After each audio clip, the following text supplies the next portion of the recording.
श्रद्धानम परमार्थानाम आप्तागम तपोभृताम त्रिमूढ़ा पूर्णमष्टांगम सम्यक दर्शनमस्मय।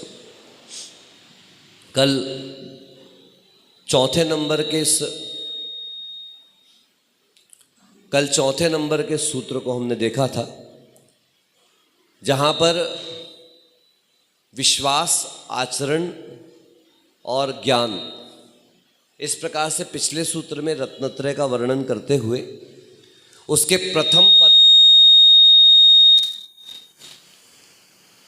प्रथम पद सम्यक दर्शन की चर्चा यहाँ पर प्रारंभ करी थी। आचार्य भगवंत कहते हैं कि श्रद्धा तो होती है, लेकिन श्रद्धा के साथ साथ विवेक का होना अत्यंत आवश्यक है। पहली बात, श्रद्धा किस पर होनी चाहिए और उसके साथ साथ उस पर होकर भी उसके पीछे कारण क्या होना चाहिए। यहाँ तक कि जिनेंद्र भगवान पर श्रद्धा है, पर श्रद्धा होते हुए हम उनके चरणों में जा किस कारण से रहे हैं, उनके प्रति हमारे श्रद्धा का उद्देश्य भी क्या होना चाहिए, इसकी निर्मलता भी अपने आप में बहुत आवश्यक है।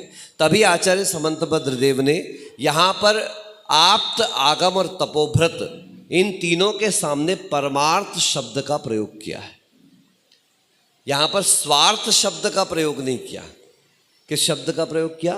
परमार्थ शब्द का प्रयोग किया है कि हमारी जिनेंद्र भगवान की श्रद्धा का उद्देश्य जो होना चाहिए वो परम अर्थ की सिद्धि का होना चाहिए। भले ही आप गृह त्याग नहीं कर रहे हैं, भले ही आप व्यापार का त्याग नहीं कर रहे हैं, भले ही आप परिवार का त्याग नहीं कर रहे हैं, भले ही आप अभी सांसारिक सारी क्रियाओं में लगे हुए हैं, लेकिन ये करते हुए भी मेरे जीवन का उद्देश्य मात्र यही हो, ऐसा ना हो करके हे भगवान मैं इन चीज़ों से उठ नहीं पा रहा हूँ, लेकिन उठ सकूँ, इस प्रकार की श्रद्धा का विकास मेरे अंदर हो सके। त्रिमूढ़ा पूर्णमष्टांगम ये शब्द आज प्रयोग हो रहा है। त्रिमूढ़ और अष्टांगम यानी तीन प्रकार की मूढ़ता से अपोढ़ यानी कि रहित शब्दों पे ध्यान देंगे, ताकि कभी अगली बार सुनने को मिले तो आपके स्मृति में रहे कि इसका अर्थ ऐसा होता है। त्रिमूढ़ अपोढ़, बोलिए, फिर से बोलेंगे। तीन प्रकार की मूढ़ताओं से अपोढ़ यानी कि रहित। अब ये तीन मूढ़ताएं क्या है? तब आचार्य कहते हैं देव मूढ़ता, गुरु मूर्ता और शास्त्र मूर्ता। कौन कौन सी? ठीक है ना। इस प्रकार से तीन प्रकार की शास्त्र लोक मूर्ता। त्रिमूढ़ापूर्ण में पहली मूर्ता हो जाएगी देव मूर्ता, दूसरी मूर्ता गुरु मूर्ता और तीसरी मूर्ता हुआ करती लोक मूर्ता। प्रश्न उठा, अब ये मूर्ताएं हैं क्या? तब आचार्य भगवंत कहते देव का समीचीन स्वरूप जाने बिना यद्वा तद्वा, थोड़ा सा भी वैभव जिसका सुन लिया, थोड़ी सी भी महिमा जिसकी सुन ली, या लोक के किसी प्रचलित व्यवहार को देखकर हमने उसका ही अनुसरण करना चालू कर दिया, इसे देव मूढ़ता कहा जाता है। गुरु के समीचीन स्वरूप को जाने बिना अच्छा सुनने में मिल रहा है, या लगने में अच्छा लग रहा है, या फिर हमें उनके पास अनुकूल लगता है, इस प्रकार की स्थितियों से उसे गुरु स्वीकार करके और गुरु के रूप में स्वीकार करके मान्यता कर लेना, ये गुरु मूढ़ता के बारे में बताया। आगे और विशेष बताया जाएगा। उसके आगे लोक मूढ़ता कहा। लोक प्रचलित मान्यताओं को, जैसे अभी आचार्य श्री ने आपको उस दिन बताया था कि पहले तो आप लोगों ने सुन लिया, खुद भी विश्वास कर लिया, अब साधु भी अगर आपके नगर में आते हैं, अगर आपके घर में मेहमान भी आते हैं, तो आप उनको वही बात बता देते हो कि सीता जी ने श्राप दिया था, इसलिए हमारे यहाँ की फल्गु नदी में पानी नहीं। अरे भाई, कभी कभी कहीं का भौगोलिक विषय ऐसा रहता है, कभी कभी कुछ भौगोलिक क्षेत्र ऐसे रहते हैं, कभी कभी उस नदी की संरचना और बनावट इस प्रकार की रहती है कि वहाँ पर पानी नहीं रहता। और अगर आप अपने यहाँ की भौगोलिक स्थिति को देखो तो आपको ज्ञात होगा कि आपके यहाँ निकली हुई फल्गु नदी यहीं पास के 40 किलोमीटर से निकली है और आगे कुछ किलोमीटर पे दूर पे जा करके उसका विलय कहीं पर हो जाता है। जब निकली है इसका मतलब क्या है, आप जरा स्रोत की तरफ जाएंगे तो आपको ज्ञात होगा ये एक पहाड़ी नदी है। कौन सी नदी है? पहाड़ी नदी के होने साथ साथ इसकी विशेषता है कि एक बरसाती नदी है। कौन सी नदी है? जब बारिश का प्रभाव अधिक होता है तो इस नदी के सारे परिक्षेत्र में पानी आ जाता है और जब बारिश समाप्त होती है तो कुछ समय के बाद चूंकि जल की आवक समाप्त हो जाती है, इस कारण से आने वाला जल समाप्त होकर के इस नदी के ऊपरी सतह पर पानी नहीं रहता और फल्गु नदी सूखी दिखाई देने लगती है। अब आप लोगों ने क्या क्या कहीं पुरानी किंवदंती को मुख्य करके कि नहीं इस नदी में पानी इसलिए नहीं रहता क्योंकि सीता जी ने क्या दिया था। अब बताओ, इसको कहते हैं लोक मूढ़ता। कौन सी मूढ़ता? अब आपको ज़्यादा अच्छे समझ में आओगे कि आपके यहाँ की बात है, तो ये कहलाती है लोक मूढ़ता। इस प्रकार से आचार्य भगवंत कहते हैं, हम विशेष वर्णन आगे गाथाओं में करते चले जाएंगे। आज सामान्य से समझिए कि 3 प्रकार की मूढ़ताएं हैं, देव मूढ़ता, गुरु मूढ़ता और लोक मूढ़ता। इससे रहित जो होता है उसी को आचार्य भगवंतों ने सम्यक दर्शन कहा। और कैसा होना चाहिए? तब कहते हैं अष्टांगम, 8 प्रकार के मदों से रहित होना चाहिए। ये मद कहाँ लिखा हुआ है? पीछे आइए, सम्यक दर्शनम के बाद अस्मयम लिखा हुआ है। क्या लिखा हुआ है? अस्मयम। अस्मय शब्द का अर्थ होता है घमंड, अस्मय शब्द का अर्थ होता है गर्व, अस्मय शब्द का अर्थ होता है अहंकार। तो 8 प्रकार के मदों से रहित होना चाहिए। किस किस से रहित होना चाहिए? 3 प्रकार की मूढ़ताओं से और 8 प्रकार के मदों से जो रहित हुआ करता है उसे ही आचार्यों ने सम्यक दर्शन यानी कि सम्यक दर्शन की निर्मलता के बारे में बताया गया है। सम्यक दर्शन तो सहजता से उत्पन्न हो जाता है। आचार्य भगवंत पहले ही इस गाथा की टीका में कहकर गए थे। टीका तो हम लोग पढ़ते नहीं है सामान्यतः संस्कृत के अभी, लेकिन टीका के अर्थ में स्पष्ट लिखा है कि चारों अनुयोगों में अलग अलग प्रकार से सम्यक दर्शन की परिभाषाएं लिखी। तो इसका अर्थ क्या चारों प्रकार से सम्यक दर्शन अलग हो गया? तब आचार्य भगवंत कहते नहीं। परसों आपसे कहा था कि जब बच्चा बहुत छोटा सा रहता है तब उसे आप आटे का घोल बना करके एक चीज़ पिलाते हैं। जब वही बच्चा थोड़ा सा बड़ा होना चालू कर देता है तो आप रोटी बना करके उसको दाल में गला करके उसको लिक्विड रूप में उसको खिलाते, सेमी लिक्विड रूप में। जब वही बच्चा थोड़ा और बड़ा हो जाता है तो आप उसी आटे की रोटियां सीधे उसको देना चालू कर देते हैं। जब उसका शरीर व्यवस्थित हो जाता है, नवयुवक की तरह हो जाता है, आप बाटी खिलाओ, बाफला खिलाओ, हलवा खिलाओ, सब कुछ खिलाओ। और वही एक समय जब आना चालू होता वृद्धावस्था की तरफ, तब वैसे ही वापस पलट करके आप उसी रोटी को गलाना चालू कर देते हो। और थोड़े दिन बाद डॉक्टर कहता भैया आप दलिया खाना। समझ में आ रहा है? तो आटा ही है, तो वही गेहूं है, वही चावल। लेकिन आचार्य भगवंत कहते हैं जिसकी जैसी पाचन क्षमता हुआ करती है, उसका डाइजेस्टिव सिस्टम जैसा वर्क करता है, उसे उसी प्रकार से खिलाया और बताया जाता है। ऐसे ही आगम कहता है आपके ज्ञान और विवेक की क्षमता के अनुसार आपको जिस विधि से समझाया जा सके या आपको जिस विधि से समझ में आता है उस विधि से तत्व को ग्रहण करना चाहिए और उसी विधि से वक्ता को भी तत्व को ग्रहण करवाना चाहिए। अभी आपको सम्यक दर्शन की परिभाषा नहीं पता है, अभी आप देवगुरु शास्त्र का स्वरूप नहीं जानते हो। और भी और बड़ी बात कहूं कि अभी तो आपको जिन धर्म पर सही श्रद्धा है नहीं, और मैं आपके सामने मूलाचार ग्रंथ का स्वाध्याय प्रारंभ कर दूं। क्या है मूलाचार ग्रंथ?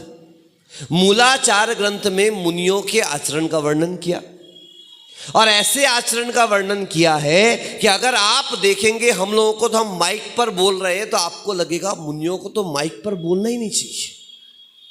क्यों? अरे करंट का उपयोग हो रहा है, बिजली का उपयोग हो रहा है, जहां बिजली का उपयोग हो रहा है अनंत प्राणियों का घात हो रहा है। बताओ मुनिराज तो साक्षात हिंसा कर रहे हैं। तब आचार्य भगवंतों ने कहा कि इसलिए किसके सामने क्या उपदेश करना है ये भी अपने आप में अत्यंत महत्वपूर्ण बात हुआ करती है कि वो श्रावक जिसकी अभी श्रद्धा ही पक्की नहीं हुई है, आज मोबाइलों पर, आज टीवियों पर, आज सब जगह विभिन्न विभिन्न चैनलों के माध्यम से मुनिराजों के प्रवचन दिखाए जा रहे हैं और हम मुनिराज एक दूसरे की चर्याओं पर कटाक्ष कर रहे हैं। आज हम मुनिराज एक दूसरे की संघ की व्यवस्थाओं पर उठापटक कर रहे हैं और देख कितने देशों में जा रहा है, 127 देशों। बड़े अहंकार के साथ कह रहे हैं, बड़े स्वाभिमान के साथ कह रहे हैं कि प्रवचन का प्रसारण कितने देशों में हो रहा है, 127 देशों में हो रहा है। और आप ये अच्छे से याद रख करके चलना कि आगम में अभी जब आगे पढ़ेंगे तो 8 प्रकार का एक अंग बताया जाएगा कि सम्यक दर्शन को 8 अंगों से सहित भी होना चाहिए। त्रिमूढ़ा पोड़ अष्टांगम, क्या लिखा हुआ है? मतलब रहित होने के लिए 2 बातें बताई, 3 मूर्ताओं से रहित होना चाहिए, 8 प्रकार के मदों से रहित होना चाहिए, तो कुछ सहित भी तो होना चाहिए। सब निकालोगे क्या? तो बोले हाँ, जब निकलता है तो अपने आप चला आता है, उसे लाने की आवश्यकता नहीं पड़ती। वो 8 प्रकार के क्या अंग हैं आगे आपको बताते चले जाएंगे। तो हमारा आपसे कहना है कि आगम इतना विशाल है, तत्व इतना विशाल है, श्रद्धा के विषय इतने विशाल है कि अगर उनका ही वर्णन करते चले जाएं तो मेरा पूरा मुनि जीवन समाप्त हो जाएगा। मुझे अपने प्रवचनों में किसी के ऊपर कटाक्ष करने की आवश्यकता नहीं पड़ेगी।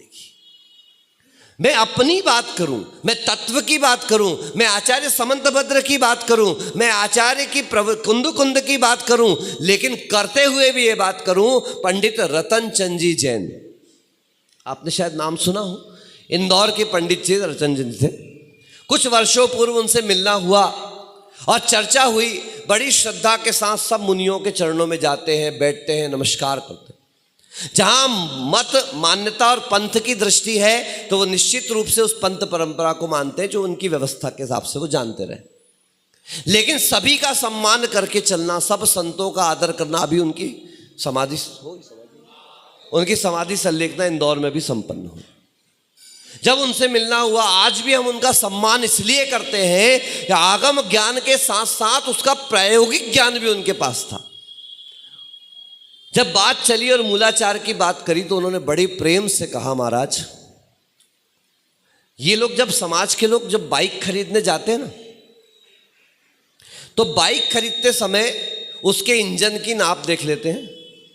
उस गाड़ी के ऊपर लिखा रहता है 100 किलोमीटर्स पर लीटर इसकी कैपेसिटी इंजन की। पर आज तक कौन सी ऐसी बाइक है निशित भैया जो 100 किलोमीटर 1 लीटर में चल गई हो? क्यों नहीं चली? तब लिखते हैं, उसके नीचे लिखा रहता है, वो छोटे अक्षरों में लिखा रहता है, इन आइडियल कंडीशंस, आदर्श परिस्थितियों में ये बाइक 100 किलोमीटर पर लीटर चलेगी। इसका मतलब क्या है कि अगर परिस्थितियां आदर्श नहीं होंगी तो कहीं ना कहीं इसकी चाल में क्या आ जाएगी? कमी आ जाएगी। इसका पेट्रोल कंजप्शन बढ़ जाएगा, इसका फ्यूल ज्यादा लेगी और आपको परिणाम कम देगी। तब पंडित जी ने कहा कि महाराज पंचम काल है और ये आदर्श स्थितियों का मूलाचार है। कौन सी स्थितियों का मूलाचार है? आदर्श परिस्थितियों का मूलाचार है। आज वर्तमान में वो आदर्श स्थितियां पूरे तरीके से हैं या नहीं, आप निर्णय कर लीजिए। बहुत दूर कहां जाते हो, हमको क्या बोलते हो, आप निर्णय करिए कि अगर आज एक दिगंबर मुनिराज गया में आ जाते हैं तो क्या हम शौच जाने के लिए आगम की व्यवस्था से स्वतंत्र हैं? बोलो। आपको नीचा नहीं दिखा रहे, आपको डांट नहीं रहे, आप तो पूछो, विचार करो अपने अंदर से। एक ही बात कर रहा हूं मैं तो। क्या मेरे पास दूरे गूढ़े अचित्ते, क्या लिखा है? बोलो बोलो ना, दूरे। पहले तो दूर जाना है, फिर दूर जाके भी गूढ़ जाना है। कहां जाना है? बोलो ना, गूढ़। मेरा किसी श्रावक के चौके में आहार हुआ, वहां पे आहार कर रहे थे, बहुत अच्छी हवा आ रही थी। हम बड़े प्रसन्न हुए, भाई आज तो बहुत अच्छा है, बहुत अच्छी हवा आ रही है। पहले दिन की बात है। हमने आचार्य महाराज को बताया कि चौके में बड़ा अच्छा किचन, चौका ऐसी जगह था जहां से बहुत अच्छी हवा आ रही थी। लेकिन दूसरे दिन आचर्षी का किसी निमित्त से वहां आहार नहीं हो पाया, मेरा वापस आहार हुआ, उसी जगह पे आहार हुआ। अब श्रावक ने चौके में बड़ी अच्छी बात बताई कि महाराज, जब आचार्य विशुद्ध सागर जी महाराज का 30-40 साधुओं का संग आया था, सारे साधु यहीं शौच के लिए जाते थे, तो हम लोग यहीं से दर्शन करते थे, झंडा गाड़ देते थे, तो पता चल जाता था कि इसके आगे साधु गए हैं। उस दिन से धर्मशाला से बाहर पैर रखने में संकोच होने लगा कि अगर मैं इस नदी में शौच के लिए जाऊंगा तो ये नदी गूढ़ नहीं है, यानी अगर हम कहीं शौच के लिए बैठते होंगे तो इतने सारे घर की खिड़कियां ऊपर है, क्या पता कौन कौन कब देखने के लिए वहां खिड़की पर खड़ा हो जाता होगा। कभी कभी हम संतों को बात बताते समय ये विवेक भी नहीं रखते कि इस बात का क्या असर आगे जाकर के पड़ने वाला है। तब से हम इसी विचार में हैं कि अब शौच क्रिया के लिए क्या किया जाए। अब आप स्वयं सोचिए, अगर चर्या का पालन करना है 100%, तो क्या समाज 100% चर्या के पालन के लिए स्थान भी उपलब्ध करा रही है? क्या आज तक किसी भी आगे की समाज को या इस समाज को या पिछली समाजों ने ये विचार किया कि आगे आने वाले विहार में, आगे आने वाले समय में अगर हमारे यहाँ संघ आएंगे, आरिकाएं आती हैं, तो क्या हम उनको एक प्लॉट ऐसा खरीद करके व्यवस्था कर सकते हैं? क्या समाज में आसपास किसी ऐसे प्लॉट की व्यवस्था कर सकते हैं जहां पे हमारे संत निर्विकल्प और निर्दोष रूप से, निर्विरोध रूप से क्या कर सके? शौच आदि क्रिया के लिए जा सके? नहीं। हम धर्मशाला और एक बना लेंगे, हम एक जिनालय और बना लेंगे। दर्शन करने वाले ऊपर नहीं आते, इसलिए हमने एक पूरा का पूरा जिनालय नीचे बना दिया लाखों रुपए खर्च करके, लेकिन कुछ रुपया खर्च करके एक ऐसा प्लॉट नहीं तैयार कर पाए जिस पे दिगंबर मुनिराज प्राकृतिक रूप से शौच की क्रिया पे जा सके। हमने तो क्या क्या और आसान कर दिया, छत पर जाओ, 2 पत्थर रख दो, महाराज चले जाएंगे, बाद में आदमी आएगा, पानी डाल देगा, वो बह जाएगा, काम खत्म हो जाएगा। पुनश्च कह रहा हूं, आपकी बात नहीं कर रहा हूं, ये आज की स्थिति आपके यहां की नहीं है। This is happening all over the समाज, हर जगह समाज की यही स्थितियां होती है। और हम लोग इससे परेशान नहीं है, हम इससे दुखी नहीं है, लेकिन हम ये कहना चाह रहे हैं कि अगर आप आदर्श मुनि देखना चाहते हैं तो आपको पहले एक आदर्श समाज का भी निर्माण करना पड़ेगा, आदर्श परिस्थिति का भी निर्माण करना पड़ेगा। आपकी स्वयं की श्रद्धा पे चश्मा जो लगा हुआ है, उस चश्मे के उसको भी साफ करके चलना पड़ेगा। हम क्या उपलब्ध करा रहे हैं? बोलो क्या? कभी इस पर विचार किया है? हम क्या प्राप्त करना चाहते हैं इसकी बात तो सब करते हैं। मैं क्या चाहता हूं ये तो सब बता रहे हैं, मुझे कैसा देखना अच्छा लगता है वो मैं सब बता रहे हैं, लेकिन हम आपको क्या उपलब्ध करा पा रहे हैं, क्या आप लोग उसके ऊपर कभी विचार करते हैं? नहीं करते। यहीं पर सम्यक दर्शन की जो भूमिकाएं हैं उसके निर्माण में बाधा उत्पन्न होने लगती, और यही कारण है कि असंख्य असंख्य बार जिन धर्म उपलब्ध हुआ है, अनंत अनंत बार जिन धर्म उपलब्ध हुआ है, आचार्य ने लिख दिया, मुनिव्रत धार अनंत बार ग्रीवक उपजायो। क्या लिखा? आशा दीदी ने हमारे साथ गा भी दिया, और यही सब कह के करके बार बार मुनियों को डिस्क्रिमिनेट कर रहे हैं। क्या कर रहे हैं? देखो मुनि बन गए, अनंत बार बन गए, बोले इतनी बड़ी बात बता दी, पिछी कमंडल के बराबर ढेर लग गए, सुमेरु मतलब सुमेरु पर्वत के बराबर ढेर लग गए पिछी कमंडल के, तो अभी आज तक न सिद्धति, अभी तक के निर्माण नहीं हुआ। क्यों नहीं हुआ? पै आत्म ज्ञान बिना सुख लेश न। ये क्यों कहा गया आपको समझ में आया? कभी जानने समझने की कोशिश? गाना तो खूब गा लेते, मुनिव्रत धार अनंत बार ग्रीवक उपजायो। एक बार विचार करो क्यों कहा गया। इसलिए कहा गया है कि सम्यक दर्शन के बिना अधिकतम कौन से स्वर्ग तक जाया जा सकता है? बोलो है? नवग्रैवयक तक। कहां जाया जा सकता है? श्रावक कहां तक जा सकता है? 16 स्वर्ग तक। कहां तक जा सकता है? एक मिथ्या दृष्टि श्रावक भी कौन से स्वर्ग तक जा सकता है? 16 स्वर्ग तक जा सकता है, पर उसके आगे नहीं जा सकता। लेकिन अगर कोई मुनि मिथ्या दृष्टि भी है तो ऐसा मुनि नवग्रह तक भी जा सकता है। इसलिए आचार्यों ने कथन किया इस अपेक्षा से कि मिथ्यात्व के साथ अधिकतम कहां तक जा सकते हैं। तो यहां पे मुनि व्रतों के कारण नुकसान नहीं हुआ है, यहां पर नुकसान किसके कारण हुआ है? मिथ्यात्व के कारण हुआ है। तो आचार्य पंडित तो मिथ्यात्व का नुकसान बता रहे थे, लेकिन आज के पंडित क्या बताने लगे कि देखो मुनि लोग तो नवग्रह तक जाकर के भी कहां पड़े, अभी तक निगोद में घूम रहे। इसको कहते हैं गुरु के बिना स्वाध्याय करने का परिणाम। जब तक समीचीन तत्व का ज्ञान नहीं होगा, इसलिए आचार्य भगवंतों ने कहा एक आगम में चर्चा चलती क्रमबद्ध पर्याय। बोलो क्या चलती है? सुना होगा ना, नाम तो सुना ही होगा, बाकी जो लोग स्वाध्याय करने वाले लोग हैं पुराने वो जानते हैं क्रमबद्ध पर्याय क्या होता है।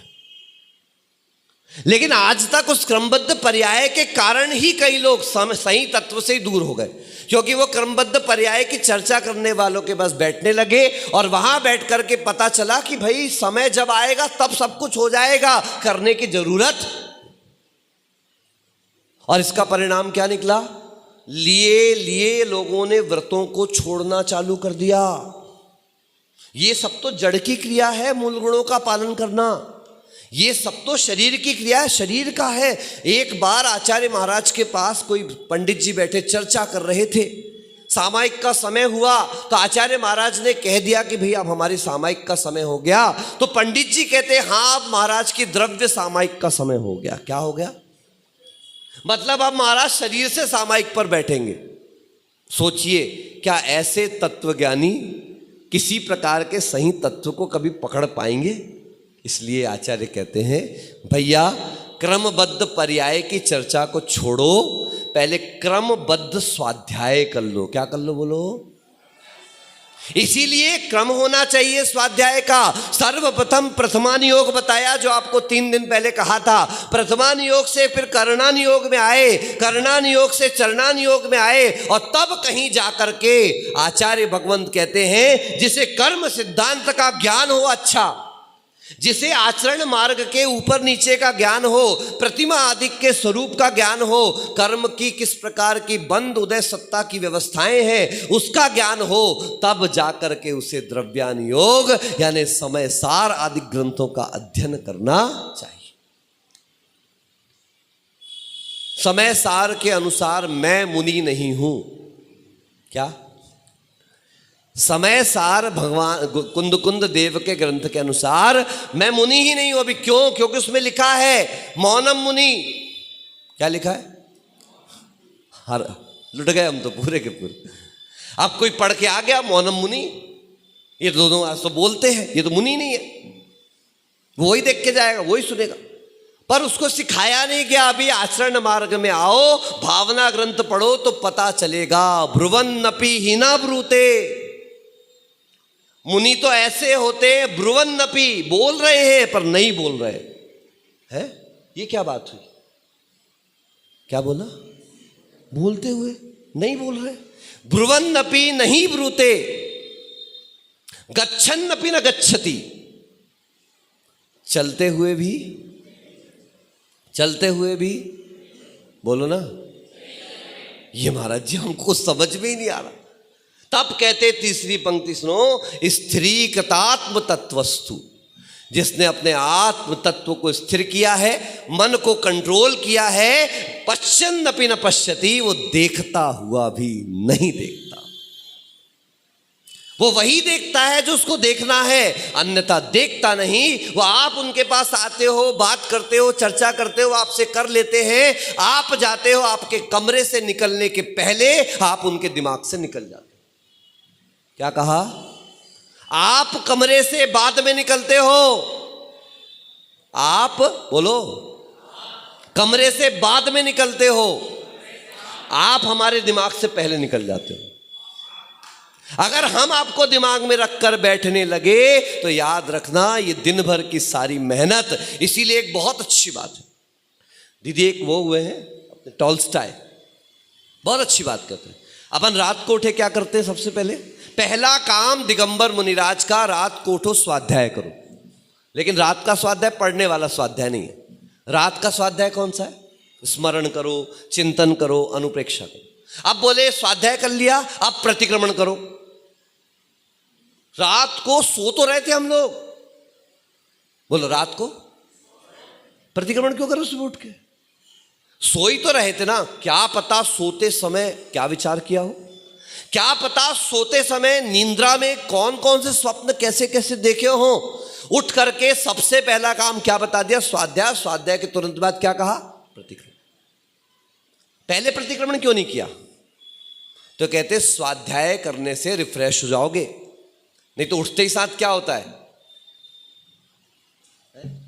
आपको लगता है एकदम से उठोगे तो क्या तुरंत उठ के बिल्कुल है ऐसे हो गए कि आपके समझ? नहीं, कोई भी व्यक्ति उठता है तो क्या होता है? पहले थोड़ा सा निद्रा भरी रहती है, तो उन्होंने कहा स्वाध्याय करो, थोड़ा चिंतन कर लो, तो उससे क्या हो जाएगा? रिफ्रेशमेंट हो जाए। अब आप प्रतिक्रमण करिए। फिर सामायिक, आगे बढ़ते चल जाओ, ऐसी दिन भर चलेगा। आहार किया, आहार के बाद आके तुरंत प्रतिक्रमण, छोटा प्रतिक्रमण होता है ईर्यापद प्रतिक्रमण। उसके बाद तुरंत सामायिक, दिन भर गुजरा, उसके बाद शाम को आए, शाम को फिर प्रतिक्रमण, फिर सामायिक। प्रश्न उठ रहा है सामायिक के बाद प्रतिक्रमण क्यों नहीं करना? प्रतिक्रमण के बाद सामायिक क्यों कहा? तो हम आगम की बात बाद में कहते हैं, आपको लोगों की बात जल्दी समझ में आती है। टॉल्स्टॉय की बात बताते हैं, फॉरगिव बिफोर यू प्रे। क्या शब्द है? टॉल्स्टॉय कहता है कि अगर प्रार्थना करना है तो पहले माफ कर दो। क्या कर दो? बहुत बड़ी बात बता रहा हूं। फॉरगिव बिफोर यू प्रे, प्रार्थना करने के पहले क्षमा करो। क्यों? क्योंकि प्रार्थना के समय आपका हृदय खाली होना चाहिए। क्या होना चाहिए? रिक्त होना चाहिए। मेरा किसी से वैर नहीं है। और अगर ये भाव आ गया, आप समझ लेना आपकी सिर्फ और सिर्फ भगवान की दृष्टि से दृष्टि मिलना भी सार्थक हो जाएगा। नहीं तो घंटों बैठ के मंदिर में पूजाएं गुजर गई, लेकिन वो क्योंकि मन में कांटा भरा है, निकाल दो। बिल्कुल अपने हृदय में रखने का नहीं, और रखा तो समझ लेना कि सब कुछ करते हुए मेहनत तो बहुत हो रही है, लेकिन कहते हैं रेत को पेलने से तेल निकलने वाला। इसलिए मेरा हृदय निर्मल हो। मैं दूसरे से अपेक्षा नहीं करूं, मैं इनसे उनसे अपेक्षा नहीं करूं।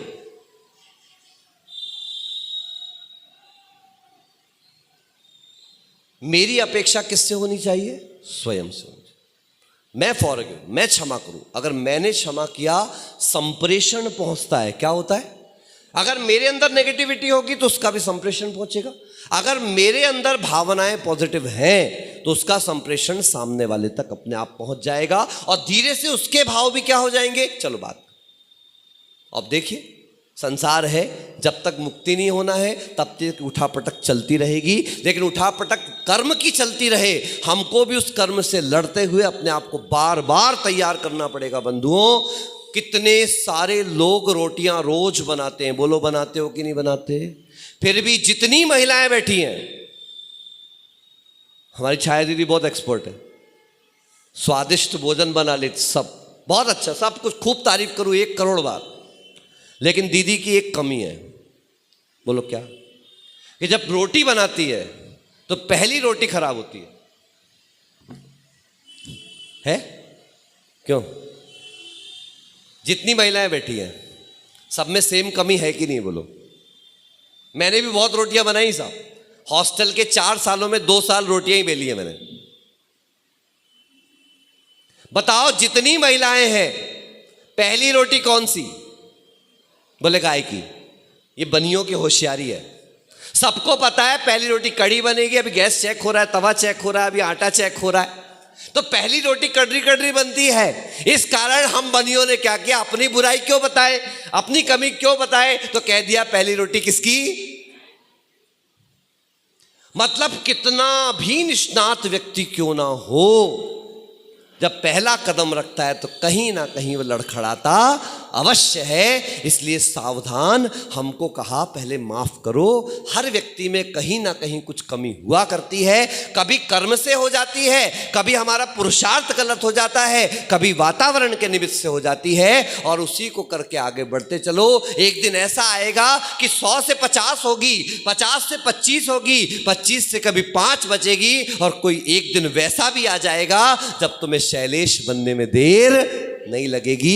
इस प्रकार से 3 प्रकार की मूर्ताओं से रहित, 8 प्रकार के मदों से रहित और 8 प्रकार के अंगों से सहित होने पर जो सम्यक दर्शन यानी परमार्थ रूप श्रद्धा उत्पन्न होती है, आचार्य भगवंत उसी को सम्यक दर्शन कहते हैं। चारों अनुयोगों से उसकी परिभाषाएं अलग हैं, वो आपको कल की कक्षा में आगे बता दिया जाएगा। इन्हीं भावनाओं के साथ बोलिए पूज्य आचार्य प्रवर श्री भद्रबाहु सागर जी महाराज की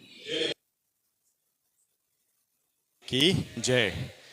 बंधुओं, गुरुदेव बहुत ही सरल शब्दों में हमें आगम के गुण रहस्यों का पान करा देते हैं। बहुत ही अच्छे तरीके से कैसे हम अनेकांतवाद को धारण करते हुए धर्म को समझें, अपनी क्रियाओं को समझें, गुरुदेव ने हमें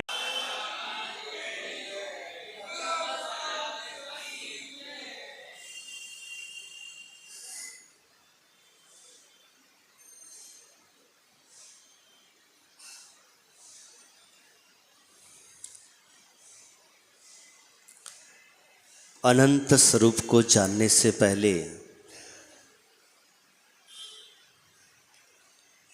अनंत की भावना भाना बहुत जरूरी हुआ करती है। हमने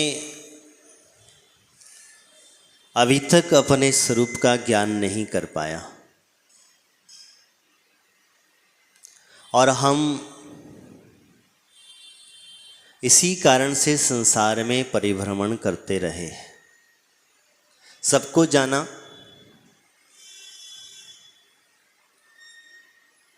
यहाँ तक कि जो छोटा बच्चा होता है जब माँ के गर्भ से बाहर आता है तो 3-4 महीने के पश्चात, 6 महीने के पश्चात, साल भर के बाद लगभग उस जिसको देखता है उसे पहचानने लग जाता है। पहचानता कि नहीं? नहीं पहचानता? पहचानता। और जब पहचानने लग जाता है तो क्या होता? उसके पास तुरंत चला जाता है। और जिसे नहीं पहचानता क्या होता? क्या होता? जोर से बोलो जरा। जाता है क्या बच्चा? रोने लगता है कि नहीं रोता? रोता कि नहीं रोता? रोता है ना। तो जब तक हम अपनी अंतर आत्मा को नहीं पहचानेंगे तब तक क्या कर रहे हैं हम? क्या कर रहे? जोर से बोलो। अपने स्वरूप को जब तक नहीं जानेंगे तब तक क्या कर रहे? सच बताओ, क्या कर रहे? संसार में रुल रहे हैं, झुलस रहे हैं, जल रहे हैं, हम रो रहे हैं। किससे रो रहे हैं? क्योंकि आपने अपने आप को नहीं जाना। जिसका देख रहे थे हम, उससे देखते देखते हमने अपना स्वयं के स्वरूप को नहीं, हमने सिर्फ क्या किया? दूसरों को देखते रहे, दूसरों को जानते रहे, पहचानते रहे। हमारे मुनिराज आपको संबोधन दे रहे हैं, बता रहे हैं कि भैया अपने आप को जानो, समझो, लेकिन नहीं। चिल्लाते महाराज का काम है कि अपना काम कर रहे हैं, हमें थोड़ी ना सुनना है। हमें तो जो सुनना है वो सुनना है, जो देखना है वही देखना है, जो करना है वही करना है। क्या करना है? समझ गए आशा जी? क्या करना है? हमें जो करना है सो, हमें जो सुनना है सो, और जो हमें देखना है सो बस। मैंने आपसे एक उदाहरण दिया बच्चे का। क्या दिया? बच्चा जब देख लेता है तो उसके पास जाने के लिए ललायित होता है। आशा जी, आपके घर में कोई बच्चे हैं कि नहीं? हैं? छोटे छोटे बच्चे हैं क्या? एक है? दो हैं? वो बच्चे जब आप घर पहुंचते हो तो क्या करते हैं? चिपकते कि नहीं चिपकते? आपके पास आने के लिए ललायित होते कि नहीं होते? होते। क्यों होते? हाँ, मुझे जानते हैं। जानते? यही कारण है कि जब बच्चे ने माँ को देखा, दादी को देखा, बहन को देखा, चाची को देखा, इनको देखा, तो उनके प्रति वो आकर्षित होता है कि नहीं ये मुझे ले, मेरे पास आए, मुझे प्यार प्रेम करे। और तुम लोगों ने, हमारे मणिराज सिखाते गए, कहते गए जानो जानो जानो। किसको? बता भी दिया, स्वरूप भी बता दिया। कैसी है आत्मा? कैसी है? ज्ञानानंद स्वरूपी है। कैसी है कि नहीं? डेली आप जानते हो, जब इस ज्ञानानंद स्वरूपी आत्मा परमात्मा के पास पहुंचते हो, जब उसकी पूजन अर्चन करते हो, उसकी आराधना करते हो, तब वहां पर उसे जान लेते हो। और जान लेने के बाद, देख लेने के बाद भी वही करते हो। क्या करते हो बताओ? उसे छोड़ करके उठ करके कहाँ चल देते हो? कहाँ जाते हो? घर भग जाते हो। देखा घड़ी में 8:30 बज गए, 8:45 बज गए। क्या हुआ? अभी 8:30 बज गए, अब अपना काम हो गया, अपनी पूजा हो गई, अपना अभिषेक हो गया, 2 शब्द भी सुन लिए, अब चलो भागो जल्दी जल्दी। क्या हुआ? अरे तुमने अगर जान लिया तो वो भागेगा क्या? ठीक है, अभी तो 8:30 ही तो बचे हैं, 9 ही तो बचे हैं।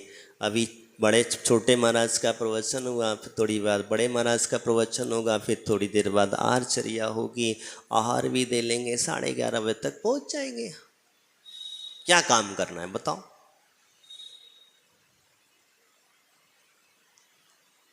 क्या करना? चले जाएंगे। संयोग मिला है, बड़े बार बार मौका मिलता क्या?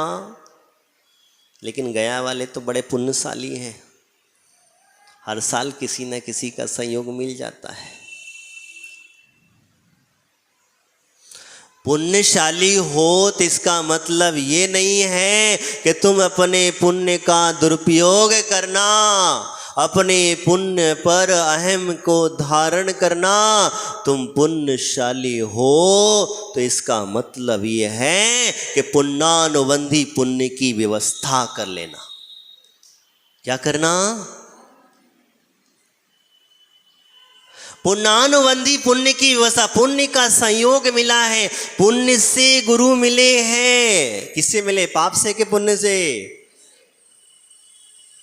पुण्य से गुरु मिले हैं, पुण्य से भगवान का दर्शन मिला है, पुण्य से जिन देव की पूजा करने का मौका मिला है, पुण्य से ही आहारचर्या आदि कराने का मौका मिला है। लेकिन क्या पूजा तो कर ली, गुरु के दर्शन भी कर लिए, प्रवचन भी सुन लिए, लेकिन लास्ट में क्या हुआ? अरे यार 10 बज गए, अब तो बहुत टाइम लगेगा।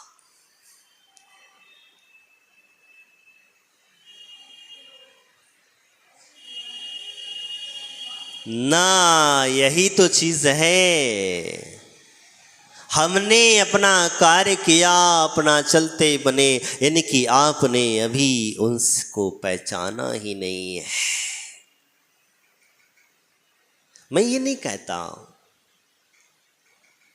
कि तुम ना जाओ, भाई जाना तो पड़ेगा,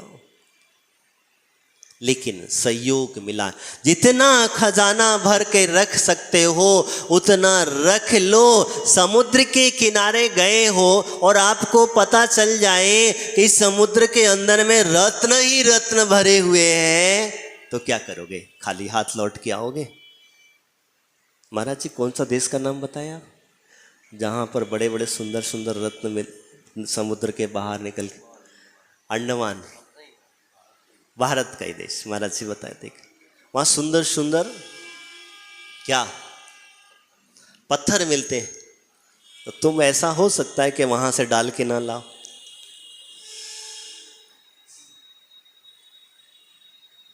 समझ रहे हैं? तो जब ऐसा हो सकता है तो इसीलिए कहते चतुर्मास क्यों कराया जाता है? साधुओं को नगर में क्यों रखा जाता है? क्यों रखा जाता है? खाने के लिए?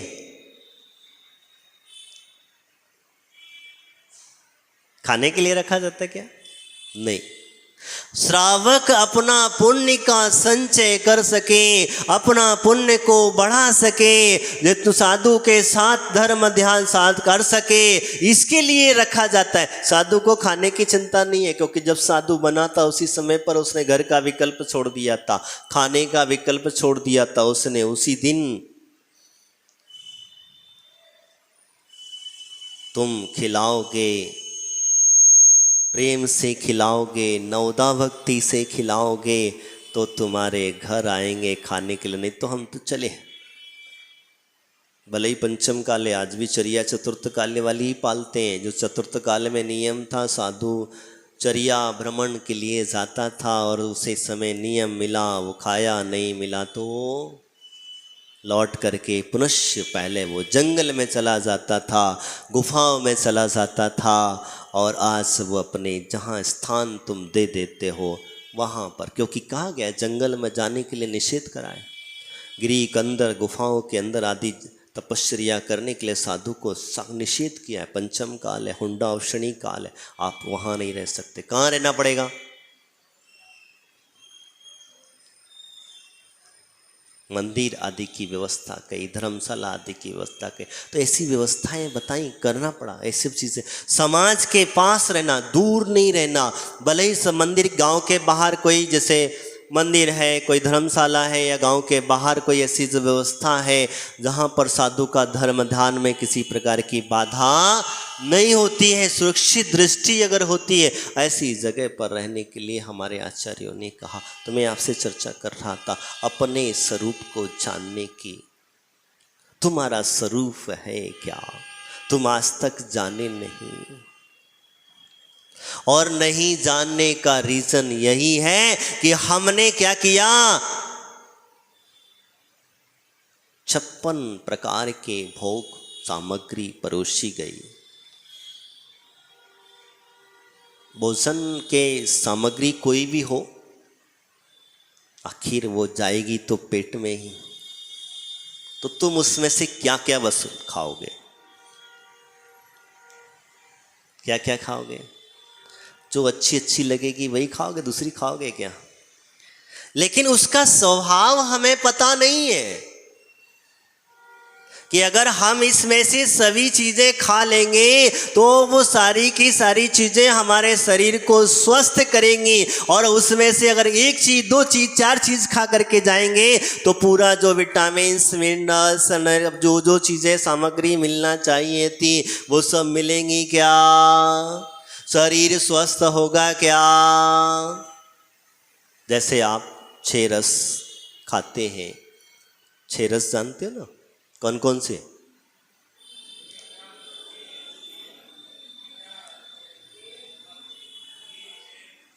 रूखा, चिकना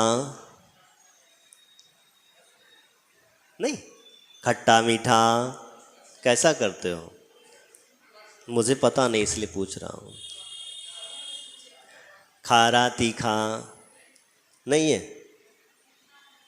तो कौन कौन सा बताओ? नमक 1, मीठा 2, तेल 3, दूध, दही और हैं? 5 ही तो हुए। नमक, मीठा, तेल, घी, तेल और घी, और दूध और दही। तेल और घी दोनों तो चिकने हैं।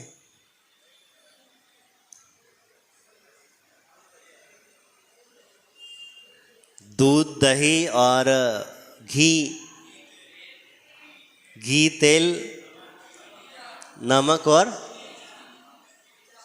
शक्कर। बड़ा बहुत सुंदर सी व्यवस्था, सबको याद है अच्छे से याद है ना? पूछना चाहे, मेरा कर्तव्य था कि याद है कि नहीं है। लेकिन अगर हम मान के चले इनमें से एक आइटम हटा दें, जैसे नमक, तो क्या होगा? 5 बचे। और आपका नमक का त्याग है, शरीर में नमक की कमी होती जाएगी कि नहीं होगी? बोलो। हाँ, ऐसा नहीं है। फर्क तो सब पड़ता है। फर्क नहीं पड़ता ये नहीं कहिए। डॉक्टर से पूछिए, आप डॉक्टर से पूछिए, ये चीज़ समझिए। मैं जो कहना चाहता हूँ उस चीज़ को थोड़ा सा मैं संक्षिप्त में तो कहने को, क्योंकि डॉक्टर से पूछिए आप अगर नमक नहीं खाते तो नमक की कमी होगी, मीठा नहीं खाते मीठे की कमी होगी, दूध नहीं पीते दूध के अंदर में जो कैल्शियम विटामिन आदि मिलते हैं वो नहीं मिलेंगे, दही नहीं खाते वो नहीं मिलेंगे, और हम घी नहीं खाते तो उसके तरीके से। लेकिन कोई वस्तु 6 की 6 में से सभी एक ही वस्तु में मिल जाए, ऐसी कोई चीज़ है क्या? है? नहीं। दूध में नमक नहीं मिलेगा, दूध में तेल नहीं मिलेगा, उसमें 5 रस मिलेंगे, छट्टा नहीं मिलेगा। है? समझ में आ रहा है? समझ में आ रहा है मैं क्यों ऐसा संदेश दे रहा हूं? क्योंकि अगर हमें अपने स्वरूप को जानना है तो हमें अपने 6 आवश्यकों को करना पड़ेगा। क्योंकि आपके आवश्यक भी कितने कितने सच बताओ, कितने हैं? 6 आवश्यक हैं। और 6 आवश्यकों को जाने बगैर हम अगर करने लग जाएं तो कर पाओगे? फिर वही होगा, एक ने पूजा कर ली, एक ने गुरु उपासना कर ली, एक ने स्वाध्याय कर लिया, एक ने तप कर लिया, एक ने संयम कर लिया, और एक ने दान कर लिया। वो दान वाला कहता है मैं श्रेष्ठ, संयम वाला कहता है मैं श्रेष्ठ, स्वाध्याय वाला कहता है मैं श्रेष्ठ, पूजा वाला कहता है मैं श्रेष्ठ, गुरु उपासना करने वाला कहता है मैं श्रेष्ठ। अब क्या लफड़ा? इसीलिए कहा 56 प्रकार का भोजन की जब थाली आती है तो भोजन, डॉक्टर कहता है, साइंस कहता है कि आपको सभी चीज़ें थोड़ी थोड़ी खाना चाहिए। क्यों खाना चाहिए? क्योंकि आपके शरीर में उन सब की आवश्यकता है। और जिन व्यक्तियों के जो चीज़, जैसे आपको डायबिटीज हो गई, क्या हुआ? क्यों हुई? क्यों हुई? एक चीज को आपने ज्यादा मात्रा में खा लिया तो वह आपको नहीं भैया, ये तुम्हारी सोच है। डॉक्टर से पूछना। एक वीडियो मैंने दिखाया था, मुझे यहाँ लोगों ने बोले महाराज उसने साइंटिफिक से रीजन बताए हमको। बोले डायबिटीज जो है वो मीठा खाने से नहीं होती। बात तेरी की, मैंने कहा हो गया काम। तो मीठा बोलने से होती है? डायबिटीज कहते हैं दिमाग पर ज़्यादा लोड डाल दिया, टेंशनें ज़्यादा बढ़ गई, और उसी समय पर आपने मीठे का संपर्क, क्या हुआ? मीठे का संपर्क ज़्यादा बढ़। क्योंकि कभी कभी क्या होता है, हम जब दिमाग पर जोर डालते तो दिमाग भी कुछ चाहता है। क्या चाहता है? उसको भी तो बल मिलने वाली चीज़ चाहिए कि नहीं चाहिए?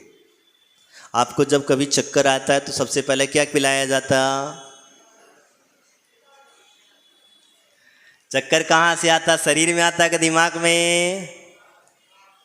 सबसे पहले सिर दर्द होता तो क्या पिलाया जाता? समझ में आया? तो डायबिटीज बनी कहाँ से? तो ये सब चीजें होती है। तो मेरा कहने का तात्पर्य, हम अपने स्वरूप को जानते, हमारा स्वरूप अनंत रूपी है। हम इसको समझने के लिए पहले हमें अपनी क्रियाओं को समझना होगा, और जब हम अपनी क्रियाओं को समझ लेंगे, और जब जाकर के अपनी क्रिया समझना मात्र नहीं है, हमें इस चीज़ को विशेष करके ध्यान में रखना होगा कि अगर जो समझना, हमें उसको चारितार्थ जीवन में उतारना होगा। मैं तो कहता हूँ, आप हमारे प्रवचन में बैठे हैं, महाराज के स्वाध्याय क्लास आदि में बैठे हैं, तो अगर आपने 1 घंटा मुनि महाराज ने बोला है, ध्यान रखना, 1 घंटा भी मुनि